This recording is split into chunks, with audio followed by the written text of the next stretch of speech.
अस्सलामुअलैकुम वरहमतुल्लाहि वबरकातुहू। कलाम शिफा वज़ाइफ चैनल पर आपको खुशामदीद। आज की इस बेहतरीन वीडियो में मैं आपके सामने कुरान की वो आयतें ज़िक्र करूँगा जिनको पढ़ने से आप जादू से, हसद से और बहुत सारी चीज़ों से बच जाएंगे। उसके पढ़ने की तरतीब क्या है, किस तरह पढ़ा जाता है, चलिए देखते हैं। अऊज़ु बिल्लाहि मिनश शैतानिर रजीम। बिस्मिल्लाहिर रहमानिर रहीम। अल्लाहु नूरुस समावाति वल अर्द मसलु नूरिही कमिश्कातिन फ़ीहा मिस्बाह अल मिस्बाहु फ़ी ज़ुजाजह अज़्ज़ुजाजतु कअन्नहा कौकबुन दुर्रियुन युक़दु मिन शजरतिन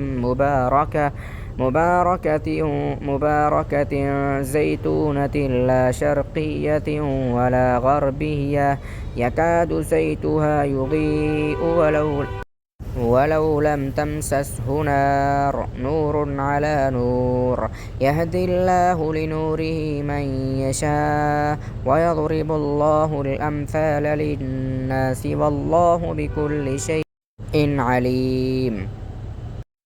जादू, सहर, हसद इंसान की ज़िंदगी में बिगाड़, नफ़रत और बदबख्ती पैदा करते हैं।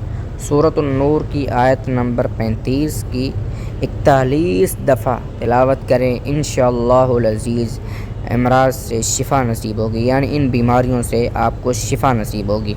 कुछ दिन तिलावत जारी रखें, अगर मुमकिन हो तो इसकी तिलावत सुन लिया करें।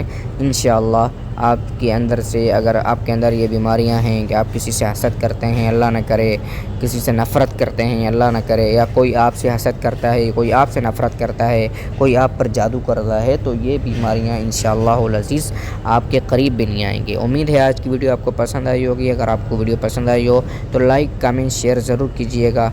दुआ में याद रखिए। वस्सलामु अलैकुम वरहमतुल्लाहि वबरकातुहू।